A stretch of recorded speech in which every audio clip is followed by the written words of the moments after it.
मेरे साथ इस वक्त हसन बेग साहब मौजूद है। हसन बेग साहब, आज चांद रात, कल बड़ी ईद, तो एक छोटी सी फरमाइश है।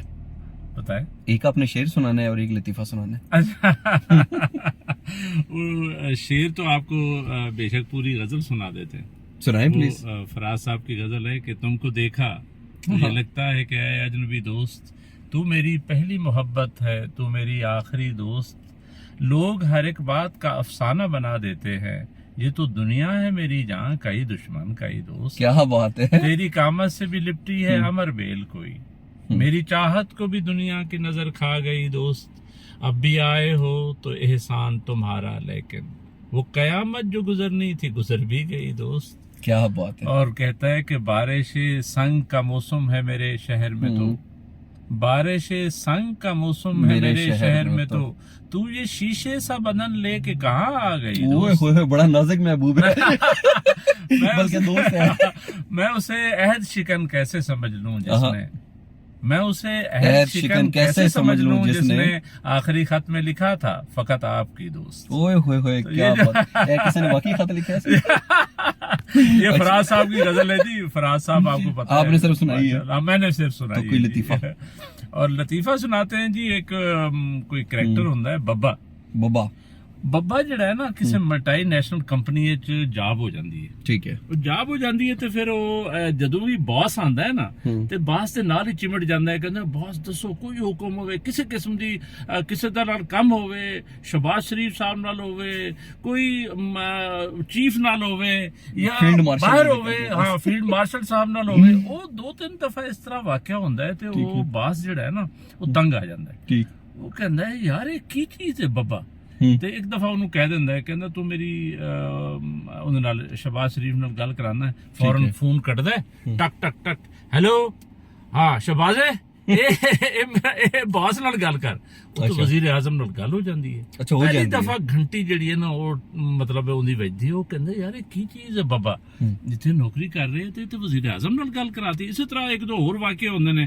ਖੈਰ ਅਲਟੀਮੇਟਲੀ ਉਹ ਕਹਿੰਦਾ ਹੈ ਕਿ ਯਾਰ ਤੂੰ ਮੇਰੀ ਮੁਲਾਕਾਤ ਜਿਹੜੀ ਹੈ ਨਾ ਉਹ ਟਰੰਪ ਨਾਲ ਵੀ ਕਰਾ ਸਕਦਾ। ਓ ਵਾਈਟ ਹਾਊਸ ਚੱਲਣਾ ਹੈ, ਓਹ ਚਲੋ ਕਹਿੰਦਾ ਟਿਕਟ ਕਟਾਓ। ਟਿਕਟ ਕਰਾ ਕੇ ਚਲੇ ਜਾਂਦੇ ਨੇ, ਵਾਈਟ ਹਾਊਸ ਜਾਂਦੇ ਨੇ ਤੇ ਜਾ ਕੇ ਉੱਥੇ ਉਹ ਲੜਕਾ ਖੜਾ ਹੁੰਦਾ ਹੈ ਤੇ ਉਹਨੂੰ ਕਹਿੰਦਾ ਹੈ ਕਿ ਉਹ ਟਰੰਪ ਨੂੰ ਦੱਸ ਕੇ ਬੱਬਾ ਆਇਆ ਹੈ।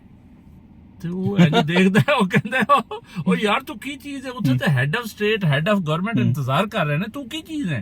ਕਹਿੰਦਾ ਤੂੰ ਮੈਨੂੰ ਬਸ ਕਾਗਜ਼ ਫੜਾ, ਚਿੱਟ ਫੜਾ।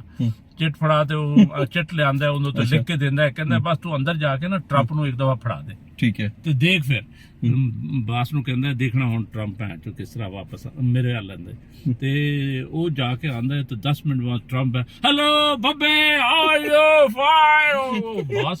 ਬਾਸ ਫੁੱਲ ਟਾਈਮ ਪਰੇਸ਼ਾਨ। ਬਾਸ ਕਹਿੰਦਾ ਯਾਰ ਇਹ ਬੱਬਾ ਕੀ ਚੀਜ਼ ਹੈ ਯਾਰ, ਇਹ ਤੇ ਹਰ ਕਿਸੇ ਨਾਲ ਦੇਖੋ ਟਰੰਪ ਨਾਲ ਮੁਲਾਕਾਤ ਕਰਾਤੀ ਹੈ। ਖੈਰ ਦਿਲ ਸੋਚਦਾ ਹੁਣ ਇਹਨੂੰ ਮਾਤ ਕਿਸ ਤਰ੍ਹਾਂ ਦੇਣੀ। ਤੇ ਉਹਨੂੰ ਕਹਿੰਦਾ ਹੈ ਕਿ ਤੂੰ ਮੇਰੀ ਜਿਹੜਾ ਹੈ ਨਾ ਉਹ ਪੋਪ ਨਾਲ ਮੁਲਾਕਾਤ ਕਰਾ ਸਕਦੇ। ਓਹੋ ਕਹਿੰਦਾ ਹੈ ਬੌਸ ਉਹਦੇ ਨਾਲ ਤਾਂ ਜ਼ਿੰਦਗੀ ਗੁਜ਼ਰੀ ਆਪਣੀ, ਚਲੋ ਵੈਟੀਕਨ ਚੱਲਣਾ। ਠੀਕ ਹੈ। ਤੇ ਉੱਥੋਂ ਟਿਕਟ ਕਰਾ ਦਿੰਦੇ ਤਾਂ ਸਿੱਧਾ ਰੋਮ ਵੈਟੀਕਨ ਆ ਜਾਂਦੇ। ਠੀਕ ਹੈ। ਤੇ ਵੈਟੀਕਨ ਆ ਕੇ ਨਾ ਉਹ ਉੱਥੇ ਲੋਕ ਜ਼ਿਆਰਤਾਂ ਵਾਸਤੇ ਖੜੇ ਹੁੰਦੇ ਤੇ ਇਹ ਬਾਸ ਨੂੰ ਕਹਿੰਦਾ, ਬੱਬਾ ਕਹਿੰਦਾ ਮੈਂ ਉੱਤੇ ਜਾ ਰਿਹਾ, 5ਵੀਂ ਮੰਜ਼ਿਲ ਤੇ ਪੋਪ ਬੈਠਾ ਹੈ ਤੇ ਬਸ ਉਹਨੂੰ ਦੇਖਣਾ, ਅਸੀਂ ਉੱਤੋਂ ਆਵਾਂਗੇ ਜ਼ਿਆਰਤ ਕਰਾਵਾਂਗੇ, ਮੈਨੂੰ ਦੇਖੀ ਕਿਤਨਾ ਮੈਂ ਉਹਦਾ ਮਤਲਬ ਮੇਰਾ ਬੇਲੀ ਹੈ। ਖੈਰ ਉੱਤੇ ਜਾਂਦਾ ਹੈ, ਉਸੇ ਤਰ੍ਹਾਂ 10-15 ਮਿੰਟ ਬਾਅਦ ਜਿਹੜਾ ਹੈ ਨਾ ਪੋਪ ਦੇ ਗੱਲੇ 'ਚ ਹੱਥ ਪਾਇਆ ਹੈ ਔਰ ਹੱਥ 'ਚ ਪਾ ਕੇ ਇੰਜ ਵੇਵ ਕਰਨਾ ਸ਼ੁਰੂ ਕਰਦਾ ਹੈ। ਥੱਲੇ ਹੁਣ ਦੇਖ ਰਿਹਾ ਬਾਸ ਨੂੰ। ਬਾਸ ਨੂੰ ਦੇਖਦਾ ਹੈ ਖੜੇ ਖੜੇ ਨਾ, ਬਾਸ ਗਿਰ ਪੈਂਦਾ ਹੈ। ਅੱਛਾ। ਤੇ ਫੌਰਨ ਬੱਬਾ ਆਂਦਾ ਹੈ ਥੱਲੇ ਤੇ ਆ ਕੇ ਬੇਹੋਸ਼ ਪਿਆ ਹੁੰਦਾ ਹੈ। ਬਾਸ ਤੇ ਉਹਨੂੰ ਤਲੀਆਂ ਛਲੀਆਂ ਮਲਦਾ ਹੈ, ਪਾਣੀ ਛਾਣੀ ਛਿੜਕਦਾ ਹੈ ਤੇ ਖੈਰ ਉਹਨੂੰ ਥੋੜਾ ਥੋੜਾ ਹੋਸ਼ ਆਂਦਾ ਹੈ। ਕਹਿੰਦਾ ਬਾਸ ਕੀ ਹੋਇਆ?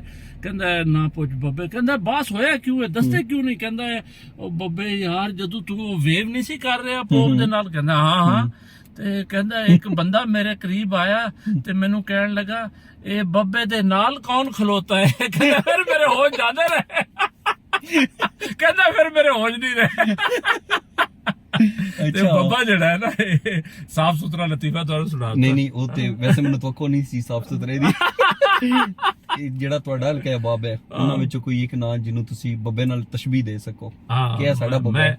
ਮੈਂ ਅਸਲ ਵਿੱਚ ਬੁਲਾਇਆ ਸੀ ਆਪਣੇ ਪ੍ਰੋਗਰਾਮ ਵਿੱਚ ਹੀ 22 ਗ੍ਰੇਡ ਵਿੱਚ ਰਿਟਾਇਰ ਹੋਏ ਕਸਟਮ ਸਰਵਿਸ ਦਾ ਉਹ ਇਹ ਸਲੀਮ ਰਾਂਝਾ ਸਾਹਿਬ ਉਹ ਵਾਕਈ ਬੱਬਾ ਹੈ ਯਾਰ ਦੁਨੀਆ ਜਹਾਨ ਨੂੰ ਜਾਣਦਾ। ਹਾਂ ਇੱਕ ਹੋਰ ਵੀ ਬੱਬਾ ਹੈ ਯੂਕੇ ਦਾ ਮੇਰਾ ਇੱਕ ਦੋਸਤ ਹੈ ਉਹ ਕਾਮਰਾਨ ਇਸ਼ਤਿਆਕ ਤੇ ਕਾਮੀ ਜਿਹੜਾ ਹੈ ਨਾ ਉਹ ਵੀ ਬੱਬਾ ਜਿਹੜਾ ਹੈ ਜੋ ਸਾਰੀ ਦੁਨੀਆ ਨੂੰ ਜਿਹੜਾ ਨਾ ਇਹ ਦੋ ਬੰਦੇ ਮੇਰੀ ਨਜ਼ਰ ਸਲੀਮ ਰਾਂਝਾ ਔਰ ਕਾਮੀ ਬਸ ਅਗਲੀ ਤੇ ਮੈਨੂੰ ਦੋਵੇਂ ਗਿਫਟ ਡਨ ਹੋ ਗਿਆ।